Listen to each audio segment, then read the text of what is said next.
right, welcome to episode 2. Jason. Here we are. Here we are again. How did you feel after episode 1? Good. I actually went home and I had a hard time going to sleep. I just love talking about fights. I was jacked up. Drinking too. Yeah, and you want to hear a funny story, funny enough, is I'm such a lightweight, so I had to pee so bad. And I was flying out of the car that for my first time in like 35 years, I got my thumb stuck in my car. How'd you do that? I had to pee so bad that when I slammed the car door, I was leaving and got my thumb stuck enough where I tried to pull it out and was like, and had to use my other hand to open the car door. And I still don't have feeling in the tip of my thumb. At least I know who to go drinking with next. Yeah. I'm going to win easy. So it's good. Yeah, good first episode. All right, so we know the 3 things. We talk fights, talk shit, and we drink beer. Excellent. So we're going to talk about a beer. Got the tool shed here, people skills. Yep. Patio style ale. Famous beer around here. I've been having this for years and keeping it local, supporting local business. Cheers. You got that. Got to do a quick shout out to a friend of mine back in England, Jamie, the Melted Alien. Yeah, it's a strange name. Oh. And been friends for many years, and I said I'd do a shout out for him. Cool. So he's he's a good guy, and he's one of those people that has always supported me throughout the whole time. So a little shout out to the Melted Alien. I'm not even going to go into detail why he's called that either. You get maybe as the episodes go on, he might become more of like a folk star. All right, maybe man. we'll bring him on when he comes over from England. We'll sit to you, sir. Yeah. So just rounding up over the last couple of weeks or so, 1FC, Sion Petch, Kudlum, strange fight. Yeah, I was really looking forward to these guys banging it out, and one to the breadbasket, and it was over. It was just, I don't know if he's been the same ever since. You know, he got sparked out, and you always wonder if fighters can recover from that in terms of confidence too. Yeah, I'm not saying it wasn't a sweet shot, because no doubt it was. Looked like right on the solar plexus, but I don't know. But 1FC, that great event coming up though, actually, it's one of my favourite fighters, to be honest with you, in terms of tenacity, bit wild. Elias Mohammedoui. Good and Lord. He's got a hard test against Moncol Petch. Yeah. Who's 3-0 in 1FC. But Elias Mohammedoui, I've been very lucky to see him live. I saw him in Japan, actually, at the K1, and I saw him as a 12, maybe 11-year-old. He came over to England to fight. And great gym. Very like animated corner, let's put it that way. Oh, yeah. But good, and you know, I was disappointed that the fight with Haggerty never happened due to all the COVID shit. So hopefully that happens. Yeah, that happens later on. But that'd be so exciting. Yeah, 1FC got some. Well, I mean, I know they've got problems with Singapore having lockdown, but they got some good cards coming up. Yeah, I can't wait. That guy. Mahmoudi is a hurricane of martial arts moves. It's awesome. It's not fair. Rolling thunder kick. He's tried, isn't he? Yeah. When he fought Lasula. Yeah, it's crazy. It's not fair that you can do all these martial arts moves and be that pretty too. Well, actually, yeah. I saw him at the K1 in Japan. I think he was about 17, 18, and yeah, he was a favourite for the crowd, the Japanese crowd that loved him because he was a good-looking guy. Mm-hmm. Looks like Cristiano Ronaldo. Yeah, you know? Yeah, exactly. Yeah. Maybe a few more elbow fights that might change. But anyway. All right, moving on to boxing. I don't know whether you saw it or not, but Josh Taylor's performance against Ramirez. Man, he's unbelievable, hey? So Josh Taylor, it's strange nowadays with boxing especially. I mean, he's 18-0, unified. I think he's the 5th since the sort of all the belts came about person to unify all the belts. I mean, it was just a clinical performance. Put down Ramirez twice. And Ramirez kept coming forward and... Yep. You know, but he's just eating that left hand and just great. And you know, credit to his coach Ben Davidson as well. Yeah, English guy. He's basically Tyson Fury's ex-coach as such, and he's just gone on now. And now he's got another kid that fought on the weekend, Devin Haney. And Devin Haney just won as well against Linares, which was a hard test for Haney. And a lot of people have been discrediting him. I mean, he won the fight, clearly, but he got rocked at the end of the 10th round. But I think, and I wonder, I mean, I don't know, but I'm just going to take a guess from watching the fights with Devin Haney. He's just got such a great jab, good movement. And he looked a little bit more like he went for it a bit more. Yeah. But I'm wondering if he went for it a bit more to try and be a bit more entertaining for the fans, to try and get his pay-per-view numbers up, try and get more crowd, like numbers, try and get himself into that mould. Don't get me wrong, he's WBC champion, but look at the guys he could face next, Yeah. There's a pool of top guys there. And, he got hit by Linares, who Linares is an experienced guy, 35 years old. Yeah. But I wonder if he got hit by Gervonta Davis or a Ryan Garcia, Lomachenko, of course. Not forget, Teofimo Lopez as well. Yeah, stacked division. A monster. Yeah, absolutely. But he came through that. So yeah, that was. I was really, really. It was a great fight. You should watch it. So this going from the last show when we had McKinnon and Tim, a little bit of trash talk. Yeah, they kept it pretty respectful. Yeah, they kept it respectful. Nice gentlemen. To be honest with you, most fighters do. It's just the odd one. Right. But what I thought from that was, let's do a double special. So, as you know, the Muay Thai World Cup, July the 3rd. Let's talk about the card, which I announced last week. Full card, 7 fights. Of course, drive-in special. You can get your tickets from showpass.com. But some good fights on there. And obviously the main fight is Tim and Mark, which is, has been an ongoing discussion or debate for many years. But the co-main event is 2 guys, Justin Parsons, who's a veteran, sure an is. East Coast veteran, yep. Who has previously in the past trained here in Calgary. And he's fighting Michael Fitzpatrick, who you, of course, well know. Yep. Who's moved up to a division. Yep, good. So it's Michael Fitzpatrick. He's the number 1 contender. It's a vacant WBC Canadian title. And he's going against ranked 6, I believe. Yeah, ranked 6. Justin Parsons. So let's get them on and let's get them face off. This is going to be a good one. Yeah, it is going to be a good one. Welcome, guys, to Bulldog and Bear episode 2. You 2 guys are going to be going at it for the Muay Thai World Cup. July 3rd, WBC 160-pound title. It's vacant at the moment. Justin, you're ranked 6. Michael, you're ranked number 1. I'm going to speak to you first, Michael. Sure. How's training been going over the last few weeks for you? Oh, training's been beautiful. I got a lot of high-level guys I've been working with, rolling through with my coach. Got some stuff planned. A lot of fun stuff. I'm actually going to see him soon. About an hour, I got to head up and bring my second session for the day. Doing well. Can't complain. Got a good therapy team behind me. Everything's moving well. Nutrition's on point. Shout out to Bearded Bites for that. Lockhart and Leah. Working with those guys. Got everything on point. As usual.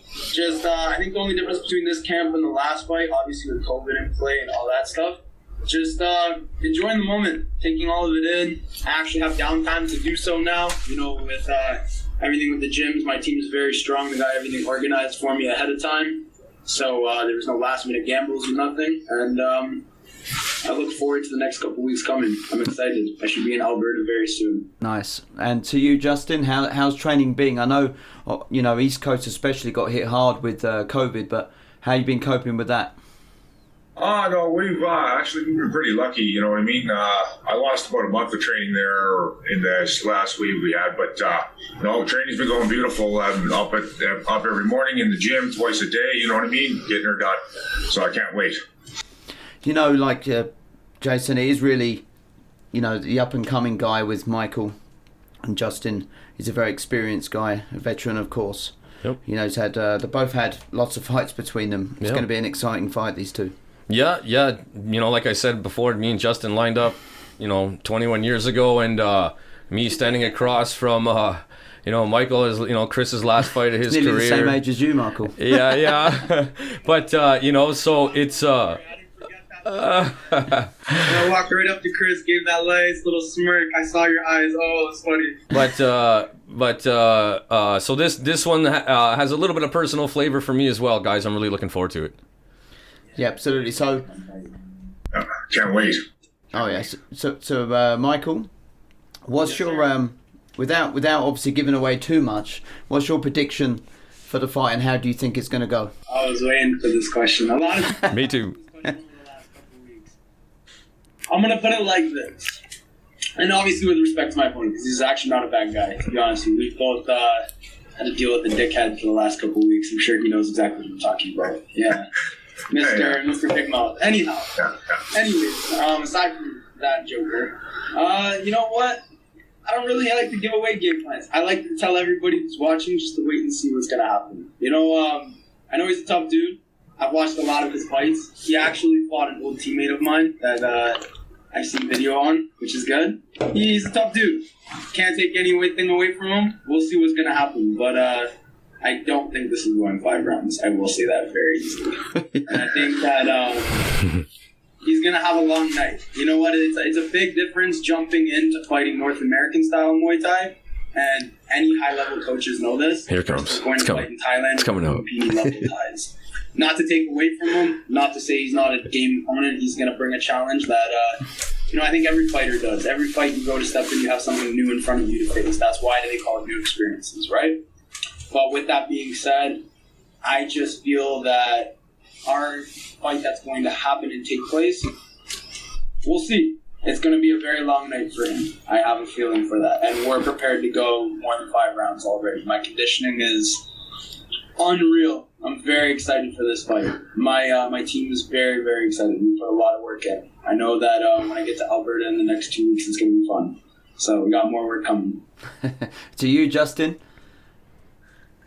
Me, I'm not going to make a prediction, you know what I mean? Like Michael said, he's a pretty decent guy.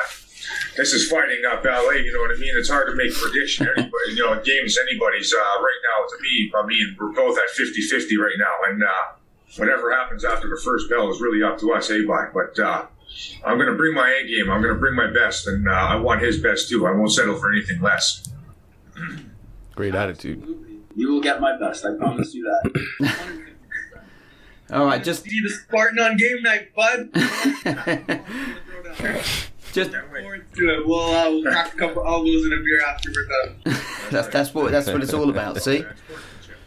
So, Absolutely. Final words, guys, because the next time you're going to see each other will be at the weigh-in. So, final words to each other. Starting with you, Mike.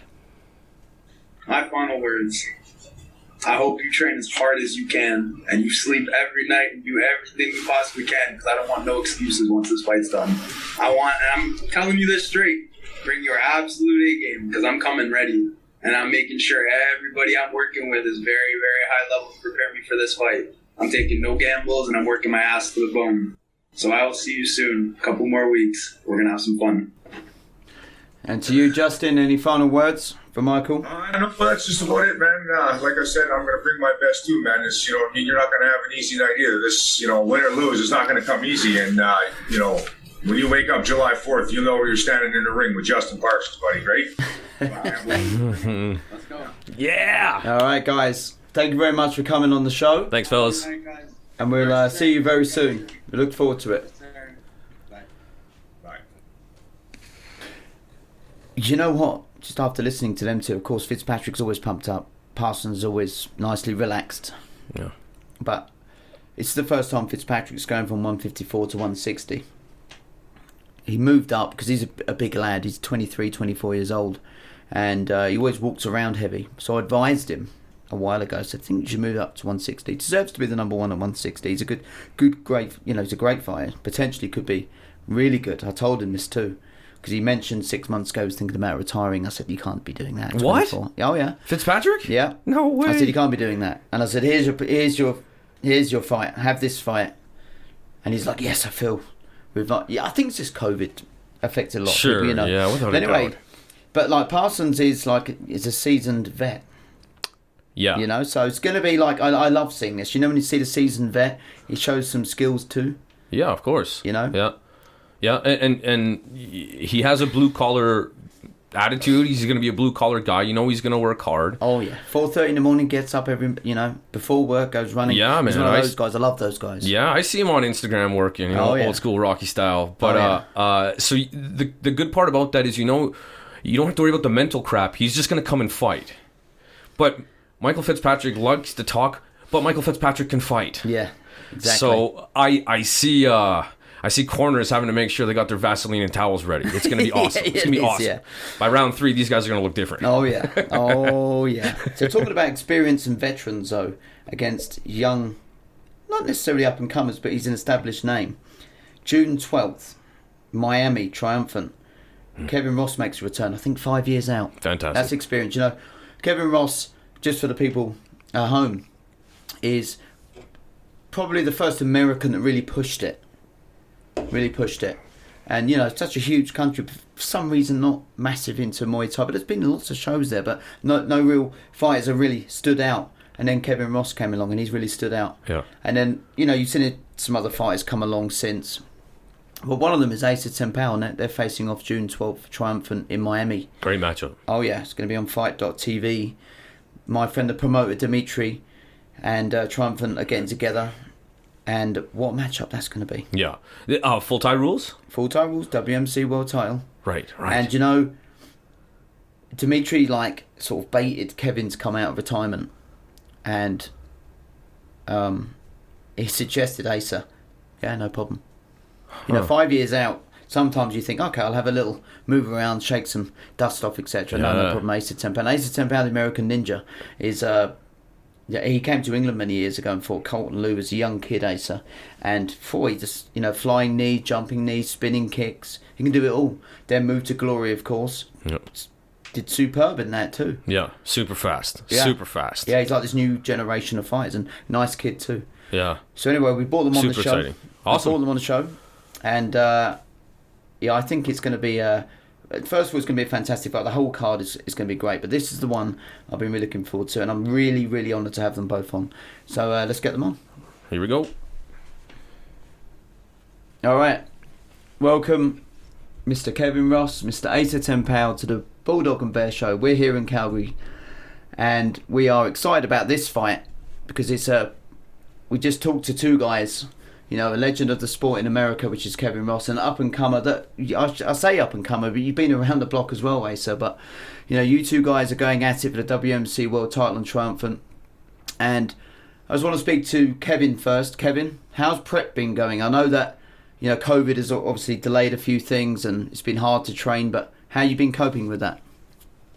You know, it's been great, actually. In a lot of ways, it's been helpful because... it's kind of forced me to be a lot more specific about what I'm doing and intentional about my training as opposed to just killing myself every day, which is what I used to do, you know, like almost mindlessly, just doing everything I could all the time, constantly without any real kind of intent behind it or intention. And this has forced me to be much more aware of what I'm doing and why, with who and when. So in a lot of ways it's been helpful, and I feel better than I felt in a really long time. Plus it being Muay Thai again has kind of brought that fire back and that love and passion for the sport.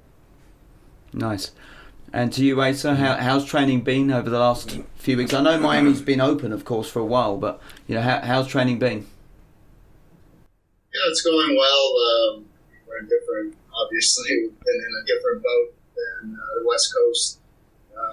Been allowed to be open here for a while now. So training got back to a little bit normal pretty quickly. I would say more so than others. But yes, training's been well. Been looking forward to it. And to you, Kevin, I mean, coming back, I mean, is this 5 years out? You've been out of Muay Thai?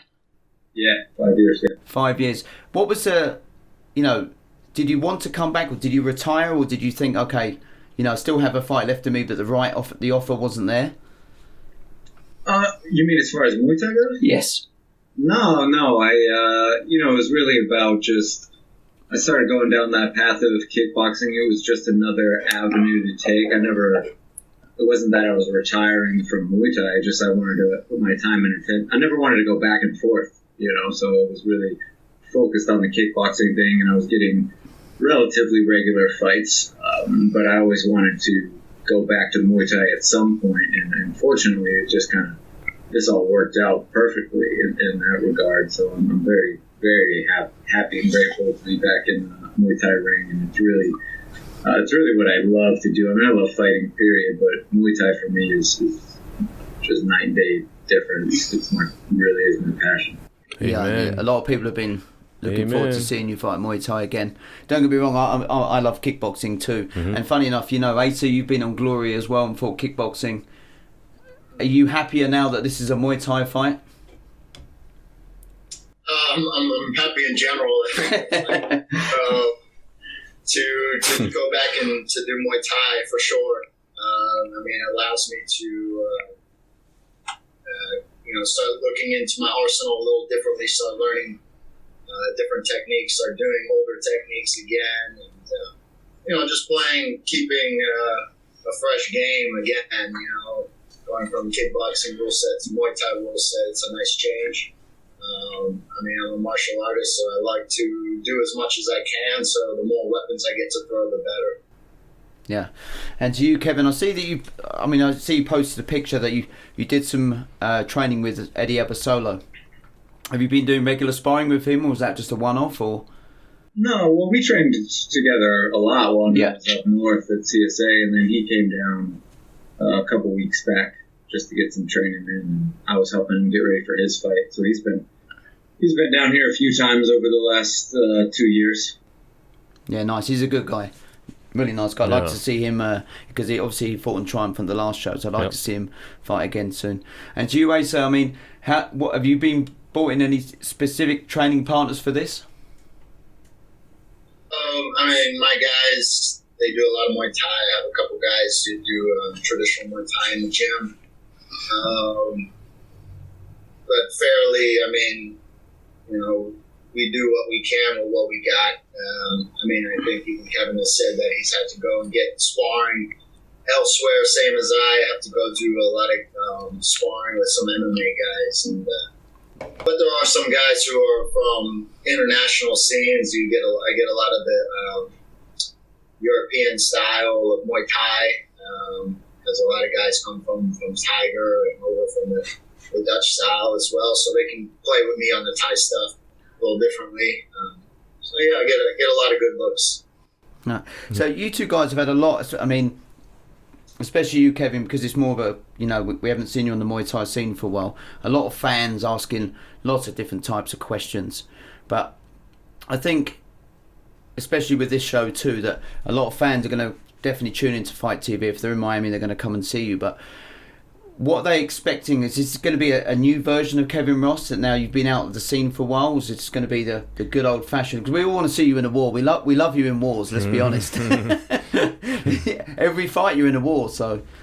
Yeah, that, I wouldn't say that's ever my intention. War, it just kind of happens a lot. I think you're going to see a better version than me than ever, with more of a upgraded version, still with the same old stuff that I've always had. So based in all those things, for certainly. And it's always going to be me in there. I'm not going to be somebody completely different, but hopefully I can give you maybe a little bit of a different look and different elements in there, as well as Ace, as he's been doing kickboxing too, kind of merge those styles. You pick things that work and adapt them to whatever the rule set may be. And Ace, have you got a message to the fans at all? Because you're very well received and liked also. A message? Yeah, I'm hoping, this fight with Kevin, looking forward to it. For me, it's not something like, I haven't necessarily said I've been chasing Kevin, but he is somebody that I've been wanting to be perceived in the same limelight as as my peers. Funny story. Just maybe like 5 years back, I was folding WrestleMania shirts and Soul Assassin shorts in our house. So here I am, like wow, and seeing this guy being the face really inspired me to continue and to be where he's at. Not just to fight him, but to be where he's at in this spot. And getting that chance, I'm looking forward to putting my style against his style, which is very, very, very Muay Thai authentic and very American style that, I'm looking forward to just really testing. And, I'm hoping we get that good fight that leaves a lasting impression, and there's a lot of great moments in it. Without fail, you two are, a real North American, but you are martial artists as well, which I can see already the respect that you both have. But I'll just wrap the show off because I know Kevin, you just got in from training. I don't know if Asa, you've just been in training too, but I'll wrap the show up. But just a final word, Kevin, to Asa, just before you face off, to put you on the spot. I'm really looking forward to a hard fight, a great fight, and I hope you bring your best, because I'm definitely going to, and we can put on a good show for everybody. And to you, Asa, last message before you face off at the weigh-in? Kevin, it's an honor. You have my full respect. I'm coming with all intentions on this fight to win. So I am going to bring it. I hope you bring it too. I'm looking forward to it, champ. All right, good luck, guys. And I look forward to fellas. tuning in June 12th. You two guys going off for the WMC World title in Miami. Great matchup. Yeah, great matchup. Thank you very much for coming on, guys. Yeah, thank you. Take care. That fight again is youth versus experience. It's just, but it's going to be, when that was made, I was like, that's a good fight. Yeah, Asa took the words right out of my mouth. I want to see his style versus Kevin's style. I do feel that Kevin does have a little more of an authentic Muay Thai style, but I'm not saying he can't switch it up, though. No. And I do feel Asa, obviously, a little more of a kickboxing-ish style, but can fight great Muay Thai, as he's demonstrated. But, sometimes that switch where you can the pace just goes from there to there. Asa's got that. Yes. But Kevin's got the experience to see that. So That's right. June 12th, fight.tv. I'm looking forward to it. Can't wait. Talking of world champions, a Canadian too, I got the chance to let the fans, as you know, ask 10 questions, and I brought on Simon Marcus, glory champion, multiple Muay Thai world champion. Canadian Great guy. fighting legend. Oh yeah, man. Canadian fighting legend. The one, of course, Jim in Toronto, so shout out to that as well. Yeah. So yeah, 10 questions from the fans. All right, Simon, welcome to the Bulldog and Bear Show. I hope you're well. Topless, I see, showing your muscles.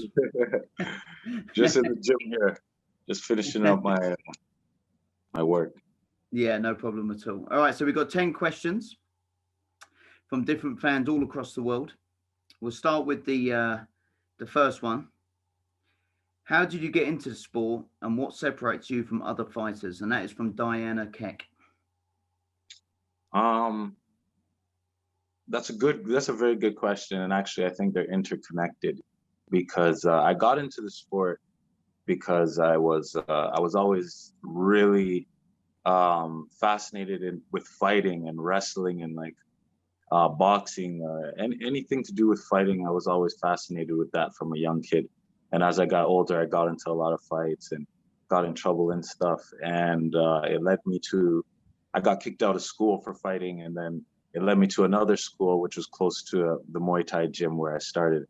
And a friend told me about it, brought me there, and I just fell in love completely with it, and did it for a bit and stopped, and then came back and never looked back. But I think what makes me different from other fighters is that as well, is that it's a true passion. It's not something that I do I don't do it for any other reason other than for business at this point, other than a job. But I chose in this career because it's what I love. That's what I truly love to do. And I think that there's very few fighters that are truly passionate. And I think that's a superpower when you're in the ring or in any situation and you love to be in that situation. I think that makes you stand out from other fighters. Yeah, 100%. This is from Peter McGowan. Mm-hmm. What was your toughest fight in your opinion? From what I ever remember, in terms of toughness, hardness, overcoming, was actually in my amateur days, and it was in 2009 finals. I had won 2008 finals, IFMA finals. I had won 2007 in the B class category. I moved up to A class, and I just had enough fights to fight in A class, and I was fighting guys with a lot more experience that were bigger, and I made it to the final fight. Fought a guy, I believe, named Dmitry Hanarak from Belarus. He had won it years in a row and years after, and we really had a war. But just in terms of difficulty and how tired I felt and pushing through and trying to overcome, that was my toughest fight, and I lost by decision at the end. It was very close. I actually almost knocked him out at the end of the fight, but ran out of time. And that was actually the toughest fight I ever been in.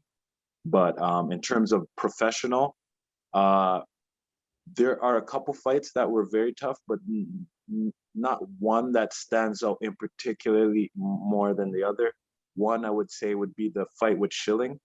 You know, our third fight in glory. The reason is not just because of how tough the fight was, how vigorous the action was. It was also because I was sick leading up into the fight for like a week. I had a really bad runs, and my stomach wasn't well, and my energy was low. And then somewhere in the first round, Schilling broke my nose with a knee, so I couldn't breathe the whole fight. I had to breathe through my mouth, and then at the end, I had a bad mouthpiece that started coming out and stuff. So just all the events and everything surrounding that fight was very difficult. And then also fighting Artem Levin multiple times was difficult, tough, more mentally than physically. Like physically, I was 100% prepared, but he's so fast and so he's such a good fighter. It's just you have to be at your peak of your game mentally. So it's tough in a different way, but those are just some fights that stood out to me. Some class fights, and IFMAs is always underrated on how hard it is actually to get a medal, you know. Oh yeah. Okay, this is from Sean Newbury. Which victory meant the most to you of all your fights? The most. It's really hard to say that because, you know, a lot of victories meant the most to me at that time. And it's hard to look back and say that one was way more than the other, because the other ones kind of led up to those and were part of it. But in particular, the first time when I beat Artem Levin and won the glory title, that was very, it was something, because I had already fought him for the title and I felt I beat him, and they called it a draw. I came into glory. I lost my first fight in glory against Schilling, and then was able to win the tournament, get the title shot. I had the draw, and then come back and win, actually beat him. So that was like a very, proud moment in my career to be at the top of not only the world, beating the best. I've already done it in Muay Thai, but also now kickboxing under basically the world's biggest stage that's ever existed. And Artem Levin at the time was probably the pound for pound king. Exactly, they were calling him the pound for pound best in the world. So that was a great victory in my book. Also, losing the belt to Wilness and winning it back meant a lot to me. You know, just because just for my own self, because I knew when I lost, it wasn't because he was better than me. It was just I allowed him to beat me. So for winning it back was just that was a very good moment. But also winning my first world title against Gao Klai was a big moment. Winning the Lion Fight world title in Muay Thai against Artem Levin was a very big moment. I've had quite a few, but those four I just mentioned are probably definitely won some more titles, that's for sure. And against legit guys too, so that's a big thing. All right, so this is from Nazar the King. I'm not too sure of his full name, but can you tell detailed stories, or at least one story, about your time living and training at Paul Pramuk Gym and who you trained with? Sure. I could tell a bunch of stories. Actually, I talk about it with my students all the time, or with people close to me, of that kind of experience. But I'll just explain kind of how it was shortly. It was the most difficult thing I probably done in my life, was staying and training at Paul Pramuk for 8 months. And having the option to leave anytime I want, but not leaving, because the training was really that difficult. Mentally, physically, everything about it was difficult. You're running 20 kilometers a day, 12 in the morning, 8 in the evening. You're doing 300 knees as soon as you finish your run. You're kicking the bag at least 5 rounds, 50 minutes, and 1 round on the punching wall, 60 minutes each session. You know, you're doing clinching 20 minutes. You're doing 20 minutes pads straight, no break, both sessions. You know, then there's just like so many things that add up session after session, you know, that really made it difficult. But a story I could tell you is I remember being like beaten like I was so tired to the point like I wanted to, like, I've missed home, I wanted to leave and stuff, but I stuck it out. And you know, we train 6 days a week, Monday to Saturday, and Sundays are 1 day off. So I'm on my way to, you know, this town to get a massage and stuff on the Sunday. And I wake up, you know, kind of late and stuff. And I go outside and I realize, like, the boys in the camp, they go for a run sometime on Sunday. They still go run. Yeah. And then they play soccer all day long.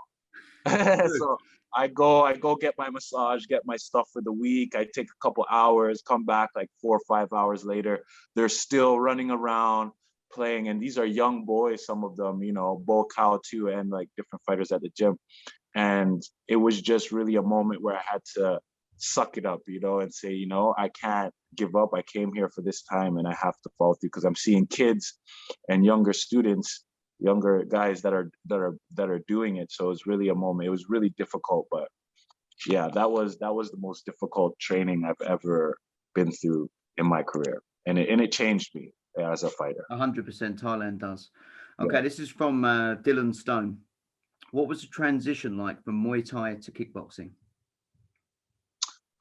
For me personally, you know, in Muay Thai, I always had strong kicks, really good clinch. That was my game. My hands were always strong. I could defend, but it wasn't something I was known to knock guys out with, or I have good boxing or head movement or boxing skill. So the transition from Muay Thai and not being able to clinch, taking away my clinching ability. And then, of course, I used to fight at a smaller weight. I used to fight 175. I'm a naturally walk around at like 190. I used to fight at 175 in Muay Thai, and then moving up in kickboxing, I'm fighting at 187. So most of the guys I'm fighting are really heavyweights coming down, and I'm walking at like I'm fighting at my walk around weight. So it was a big change in size of opponents. You know, even when I would fight Artem Levin or Schilling back then, they would still have to come down to a certain weight. Yeah. But then they were really bulked up and just coming down, you know, to much less. So it was a big change in size, and then having to incorporate more footwork, head movement, and boxing skill was very important, because I didn't have much of that before. And taking away my clinching ability, it made it more of a striking game. And, you know, with bigger guys, you can't kick as much as sometimes they can punch. So just to be able to, you know, go toe-to-toe on the scorecards, you have to pick up how much you can score. So I really worked on my boxing, footwork, a little bit of head movement, and that was the biggest transition for me. But once I got in there and I got more used to it, it became more easy for me. And I think I've just been getting better ever since, you know, as I continue. Okay. 2 more questions. Sure. Okay. With kickboxing being easily one of, if not the most exciting sports around, what do you think is holding it back in North America? And do you think shows like the PKA back in the day and other waste kickboxing organizations hurt and had a negative effect on the sport? I'll answer the last question first. And yeah, I think it may have a little bit of a negative effect in terms of what people may associate kickboxing with, that people don't know it, why they wouldn't get as interested. So that's a maybe. I don't think that's the big thing. I think the bigger thing is just marketing and branding, and putting the bucks into that and putting the money into that. You know, there's a lot of money in kickboxing, but I don't think a lot of the money is really put into either the fighters, which bring, you know, for example, Glory, you know, they had Schilling, which was a big guy you could promote in the States. Yeah. But they were unable to pay him what he wanted to keep him. So So basically, you went to Bellator, and that was the end of that, pretty much. But in my opinion, you need to market a guy from the States that is marketable, that can attract fans. And I don't think any organization has done that well. A fighter that's good, right? I think it comes down to the marketing and really having certain guys and putting them in certain scenarios where people can get familiar with who they are and build a connection with the fighters. And I don't see that on this side. So I think that's the biggest thing why it hasn't taken off like MMA or some other stuff. Okay, that's fair point. That question was from Brian Vizzer. Okay, the last question, you're going to like this one. It's from Kraken Muay Thai. What are your thoughts of Dave LeDuc? Dave LeDuc. Dave LeDuc. I don't pay too much attention to him. He's like I said, like I've been saying all that. He's just a clown, someone to laugh at. The stuff he says. He's obviously not a martial artist. He's very disrespectful. He's been banned from that. Everything. I don't have much thoughts about him. He's just a clown in my opinion. Someone to laugh at. And when someone goes out their way to put down a culture, put down a country, or put down a martial art, then for me, then I have no problem addressing that and saying what it is and who they are and what place they have, giving their opinion. But in terms of like personally, I don't care. I don't think about the guy. He's just a clown. All right. Well, thank you very much for your time. I know you're a busy man with family and work, etc. So good luck on everything, and hopefully I'll see you soon at the Muay Thai World Cup. Yes. Looking forward to it. All right, Kieran. Thank you. Thanks very much. Peace. Take care now. Bye. So, hot topic. And this is... I've been speaking to a few people since our last hot topic. And this one's about new age fighters compared to the older or yesteryear fighters. Okay. How they compare, how training has changed. What has changed? And who is better? Right. And I know this could a debate that could go on for a long time. Yeah. And I put up a comment about 3 months ago on Facebook, and it was regarding a UFC card. And I put that MMA hasn't peaked yet. I got some hate for that. But it's true. It hasn't peaked yet. Because it's only, 30 years old or something? Whatever it is. Yeah. And it hadn't peaked yet. And that's an entirely different style of sport because that's relatively new. Yep. But when you look at Thai boxing, kickboxing, and boxing, of course, they're way older. Yes. Our fighters of now and this age, are they better than fighters of yesteryear? You go first. I don't know. Well, training has changed, for sure. Without a doubt. Now, training has changed now. Of course, they're going to say it's smarter. It's definitely got more scientific. Yeah. That's what you want to say. Yeah. But for me, there's a lot more corner cutting now than there ever was. Because, I remember do you remember the Sean Shirk mask? Do you remember that? Yes. When that first come out? And I remember the advertisement saying, training this in 20 minutes is the equivalent to running for 60 minutes. And I looked and I was like, no, it's fucking not. Right. That's bullshit. Now, going back to a routine I had in Thailand, and I hate being like one of those old people. Oh, look at me. But all I'm talking about is just a routine. Well, you are. Yeah. But just a routine. And, for example, in Thailand, we got up at 5:30. We hit the road by 5:45. And the reason being because in Bangkok, especially, the traffic, if you've been to Bangkok, Right. So we hit that before the traffic really hit, and you go out between, depending on the relevance, but between sort of 8 to 10k, sometimes 12k. Decent. The coach didn't like Decent. you. And you'd come back, you'd stretch for a little bit, and then you'd hit pads, you'd do some bag work, of course, very light technical sparring in the mornings, and then you'd do your push-ups, your pull-ups. Oh, you'd always do clinch, of course, always clinch. Right. Shouldn't forget that one. Where was this? Khao Sam Rit, Bangkok. And then you do the 20 minutes a clinch in the morning, And then you do your push-ups, crunches and pull-ups. And then the afternoon came. And it was skipping for 30 minutes with a heavy rope. That sucks alone. Oh yeah. And then shadow box for a little bit. You might hit bags for 5 rounds, or you'd get a trainer for 5 rounds. Now those rounds are 5 minutes, by the way. Right. And they always started off 5 kicks aside, end of the first round 10 kicks aside, start the second round 15, end of the second 20, start of the third 25, and it was just ridiculous. And it was a coach called P. Mart, and he had this little tash, and all the Thais used to call him Hitler because of the amount of shit he used to give to us. That's nice. Honestly, Nice name. yeah, he didn't like it too much.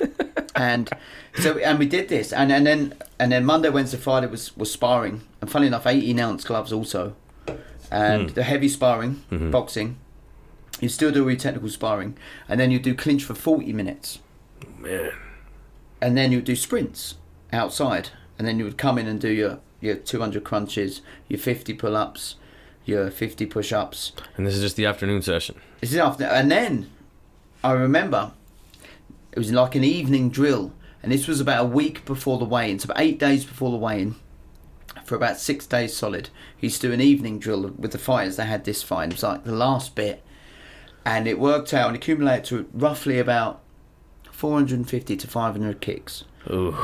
And it was ridiculous. It was like, okay, left kick, right kick, left kick, right kick. You do 20 of them, 3 sets. Then it was like double kicks on the right side, do 20 of them, 20 on the left, do 3 sets of that.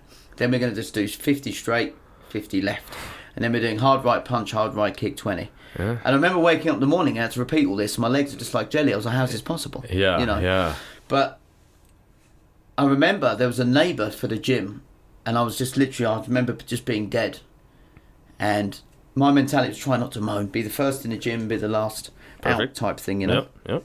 And I remember one of the neighbours saying, P. Mart does this for you. He doesn't do it to try and crush you. He's doing it so for you, for your mentality. Because yes, it's physical. Of course, you've got to put it in. In theory, like they call it now, oh, you're burning out. Yeah. And then I look back and go, is that a burnout? Like, was I burning out? Because now all these new words, etc., that are in there, it's a burnout. But I don't think it was. It was just mentally, you've got to do this. Yeah. Whatever you're given. Bottom line. We can look at like the golden era of the Thais in the 90s. We'll do Thai boxing first. The golden era of Thais in the 90s. Those guys, the John Hod, the Sanctanoi, you know, the Sumluck. It's just we could go on all night on the names, you know. I think mentally they are way stronger than the Thais that are fighting now. Now, okay, you could throw Sunshine mix, but he's 41 or 40. Yeah. So I'm going to say no, not to him, because he's still got the old school mentality. Yeah. But I look at boxers too, and I think, you know, those like the middleweights. We do the middleweights from the 80s with Hagler and Hearns and Duran, Sugar Ray Leonard. Like, they were brutal. Yeah. Love Sugar Ray Leonard. Oh, yeah, all 4 of them. Yeah, right? very true. And very true. But the difference I've found also, that has changed over the years, definitely, is those fighters had to do it. As well now, a lot of fighters, they don't. Right. They've got other avenues. Right. You know? Right. Totally and it makes a difference. Without a doubt. Like, you know, like, I fought some Thais, and I remember like just hitting them like hard, early.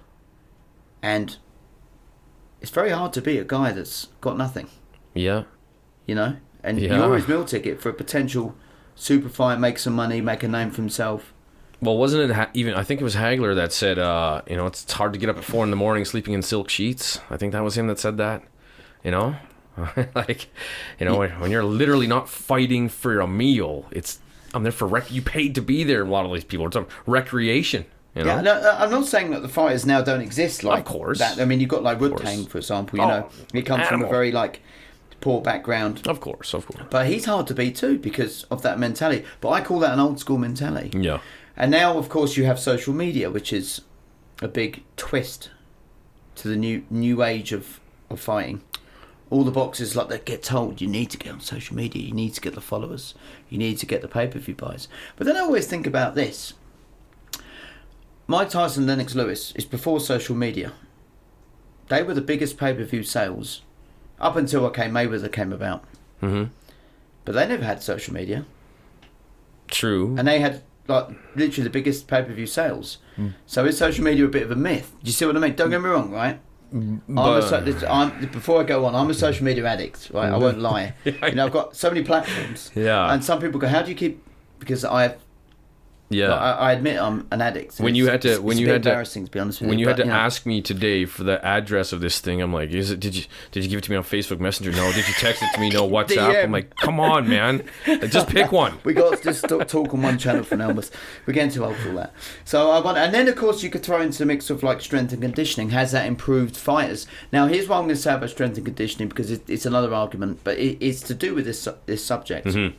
Is okay. So you have the argument: does it preserve you, make you stronger in the long run, injury prevention, etc. Yeah, there's some truth to that. I have to agree to that. But for me, my strength and conditioning was done in a session. So what I mean by that wasn't separate. In a session, of course, I'm doing the pads, I'm doing the kicking, the running, the skipping, but I was doing clinch, which is like strength training with the gorilla. No kidding. Yeah. And then at the end, you do your push-ups, your pull-ups, and there was no running along the road with a parachute. There was no throwing medicine balls against the wall. I'm not saying they don't work. Yeah. But for me, they're shortcuts. Now, yes. That's what the new age do. They want to shortcut things because they're more. I suppose they're busier as such. Yeah. But social media's distracted them. Without a doubt, yeah. But first of all, the shortcut thing, I'm glad you've said that because I wanted to keep that in my head. And I think, and not whether it's good or bad, I do feel like that's the North American lifestyle or the Western lifestyle. Too, yeah, Western, quicker, faster, better, as fast as you can, right? Yeah. And maybe we're busier and blah, blah, blah. I'm sure that's true. And social media, the only thing is, even with like Lennox Lewis and those guys and Mike Tyson, were they not on... Was it just because there was no social media? Is that the reason? Maybe. But I mean... Tyson's sure there now. I remember hearing about Andre Ward. I only recently heard this. When he was training, he had to shadow box for 45 minutes before every session. I read that in a book. To work on the technique. Yeah. And I think what people do with separate strength training condition sessions is they forget the technique. Like how could it's okay being strong, like I said, throw a medicine ball against the wall and smash up weights, etc. If you can't throw a jab, what's the fucking point? Agreed. Yeah. And I remember I had this really good kid and he was an MMA guy, and he'd just done it's called the farmer's walk with the kettlebells. Yep. And he'd done it about 4 or 5 hours before. This was at another gym, and then he came to me for boxing, kickboxing, for striking, and he couldn't punch. He said, "I'm too stiff." And I said, "What's the point in doing strength and conditioning? Yeah. If you can't punch. Yeah, if you can't. All right, you look great. Right. Fantastic. But you're going to be knocked down on the floor. Yes. Looking great. That's right. Admittedly. Yes. You need the win, don't you? Yeah. So so then I've been thinking about this a lot, and I've been thinking about it a lot for quite a while actually, about the new age and old age fighters, and thinking about boxers, then Thai boxers and kickboxers. Look at the K1, for example, the heavyweights they had those days compared to the heavyweights now. Yeah. Yeah.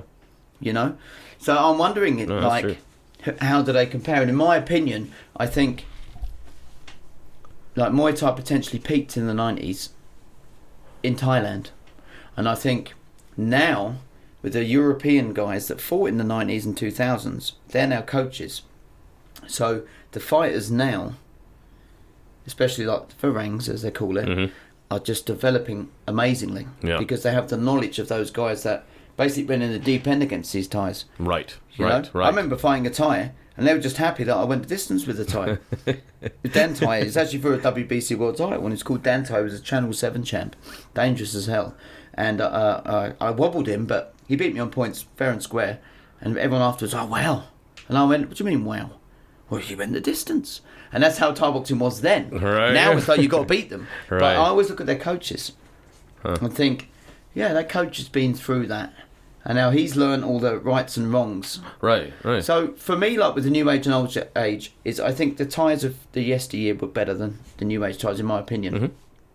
And do you think a lot of that, like you said, is that a necessity? They had to be? You know, you had to be mental. You know, you're I don't know, like, if you like. Also, don't forget that Muay Thai was a bigger in Thailand. It was a bigger sport. You could make more money from gambling. The stadiums were full. Yeah. They were like actual celebrities. And now, if you go to like Rajadam Lumpini, all right, pre-COVID, unless it's like a very special fight, they're not that busy. Huh. You know, gambling changed. Football came in. Soccer to you. Football came in, and you know, there was obviously a lot of controversy in gambling and people taking dives, and things changed a lot. Mm-hmm. TV came in, so people started watching that. So the popularity of Muay Thai wasn't as big as it was. So Right. you wonder if the kids now go, okay, I'm going to play football instead of getting kicked about. What's the point? Right. You know? Right. Of course. There is that. Of course. There is that route now. But now I go back to like Europeans, and I think about Muay Thai, and I think if I look at some of the kids coming up now, some of them are absolutely phenomenal. Of course, yeah. Really are. Like, you know, you got like the Haggertys, the Dan McGowans, Yeah. 8 to 10 pounds. Is that social media? I think it's their coaches. That's what I'm saying. Of course. I look at their coaches and think, okay, they went through that sort of old school method. So what they're trying to ingrain, what they're trying to ingrain in this new age kid. Now, what I'm trying to say is my main point to this is that fans that watch this, I actually heard something very interesting once from a television producer. He said to me that he's bored of doing trailers for fights with them just hitting pads. I need to see something different. So, play with the battle ropes. Do a kettlebell. Just because I need some more content. Right. And what happens is when you get a celebrity do that, or a top tier fighter, all the other fight fans or wannabes, they watch it and go, well, I gotta do that. I remember Buakaw once, he had a weight and he was just doing with the weight, and I know it was just for a promo. And literally, I saw about 100 videos after Buakaw does strength and conditioning. And I'm like, yeah, well, okay. Right, now, I've seen Buakaw train. Okay, yes, he does a little bit, but he does it as part of a session, not separate. You know? Right. So, I wonder. But it's a good question to think about. And there's so many pros and cons. Yep. You know, especially. But for me, like, I'll always say, I think the boxers of yesteryear especially, like the Alis, you can go back even further, go Ali. You know, so Lennox Lewis, for example. He's English, by the way, not Canadian. Okay. Every time he lost, it was Canadian. That's right, of course. That's what he said. So, so it's definitely a debate. You know, unfortunately, I can never prove, because, you know, they're never going to be able to fight each other, but Right. it's definitely something to think about. And I always think that, yes, social media, but has training changed and sculptured it completely different? Without a doubt. Yeah. Yeah. It's become, and I've noticed as well, like, even like group classes, just to benefit people's life, they're now like an hour long. Yeah. Before, like, I remember, like, my brother's gym, Kettle's gym, they were 2 hours every evening. Right. You know? And you did, like, 20 minutes of ridiculous work. Yep. There was no science behind it. Right. It's just like, okay, 100 burpees, just make it up. Do the splits. Hit the bag as hard as possible. Go hit that guy over there twice. That's what it is. Yeah, 6 ounce gloves. Yeah, you didn't man. know, did you? Sure, of course. And making weight's another thing as well. Like, you know, how'd you make weight? Don't eat for a few days. Why have you not got a sweatsuit on? Oh, man. Listen, real quick, I'll tell this crazy story, but I didn't even know. It was maybe like my 7th fight or something. I literally stepped on the scale, and they were like, you're 161. And I'm like, oh, cool. They're like, you're supposed to be 154. And I'm like, oh, well, I was close. And they started whispering, we'll take the fight. And I'm like, what's happening here? I'm 7 fights deep. I didn't even know there was weight classes. I had no idea. I'm just like, I was pretty close. And they were like, people are mad at me. I'm like, what's the problem here? Like, I'm pretty close, I guess, whatever. I had no idea. Like, that's just how it was back then. Yeah. I used to watch this thing. You can still see it on YouTube called The Headache Tape. It's on YouTube, old school. And I would watch what they did and then just hit the bag and then go in the ring. Headache tape. Yeah, on YouTube. I'm telling you, man, 80s knockouts. It's brilliant. And I would just... Headache tape. Yeah, Ramon Deckers. That's when I first saw these guys. I was a teenager, and I just did what they did on the heavy bag, and then I tried to do that in the ring. I'm like, why is this not working? And then I finally went to a real Muay Thai gym, and I'm like, oh, this is really even cutting weight, though. you know? I mean, all these I didn't even know. There's a lot of, like, meal preps now, which is, great. I understand that. Right. It's good. Right, But, like you just said, you just don't eat. But, yeah, but it's just... Well, I still performed well, and I just didn't eat. and that's just like a discipline thing, Right. you know. And I remember just sitting in the sauna with a sweatsuit on, and then running with this tie, and it was March, end of March in Thailand. Now, if you know about March or April in Thailand, how fucking hot it is, I think it was plus 44, and it was 3 p.m. and I had to drop about 3 or 4 pounds, and the owner of the gym at Khao San Ria, his wife was there, and she sort of run the systems there. She went, "Oh, you've got to make weight, so off you go." And I went, "Okay." So I got the sweatsuit on. What'd you fight at? What weight? Anything between 140 and 145. Huh. I mean, you wouldn't think that now. It looks like I've eaten Kieran. I've eaten Kieran. I think you look What's great. happened to Kieran? I think His you look hair's great, fallen sir. out and you've eaten him.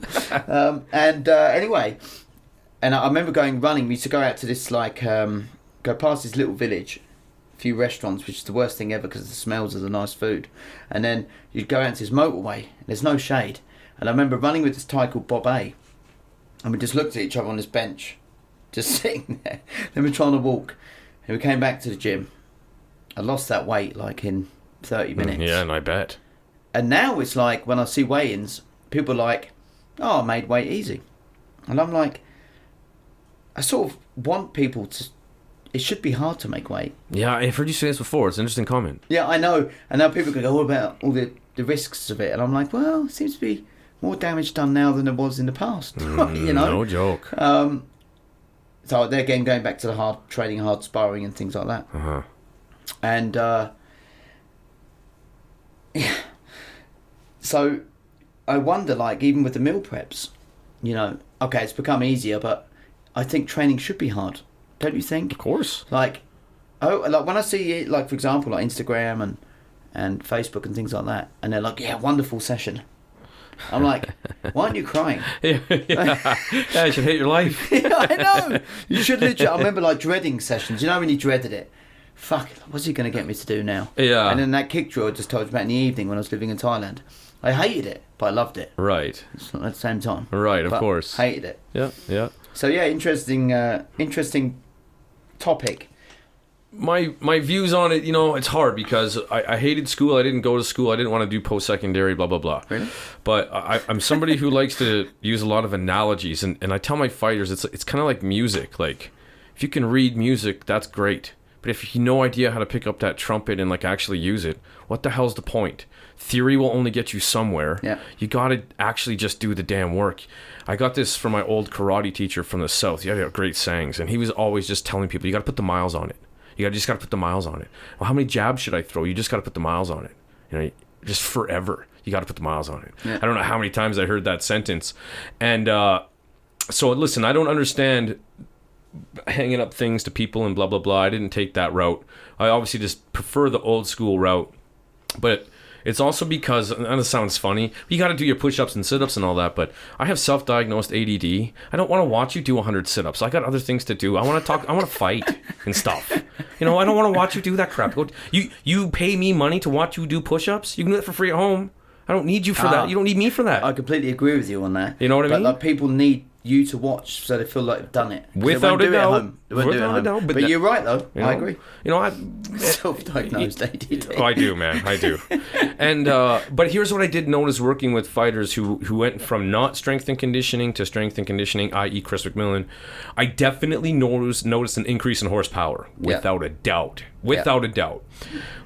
But I also feel like I saw Chris burn the wick at both ends, and injuries started coming. Yeah, everyone I know with strength and conditioning, no names mentioned, always got injured. And no offense, Chris, we've had this discussion. Oh yeah. And but Chris he's a smart man and said, and he sticks to this today, even now that he's a coach. Like you said, he's been through the bumps and lumps and understands. Yeah. He wants none of his fighters to do any more than 20% of their training should be strength and conditioning. And even then he's like, and it's just an individual thing. Some people need it, some people don't. But for him, he thought 20% was the max for him to perform his duty properly. And like I said, I say to people, listen, you should be in good shape. But I don't care how many times you can pick up that heavy object and put it back down. I care if you can fight. Yeah, exactly that. That's the bottom line. Exactly that. Yeah, exactly that. So...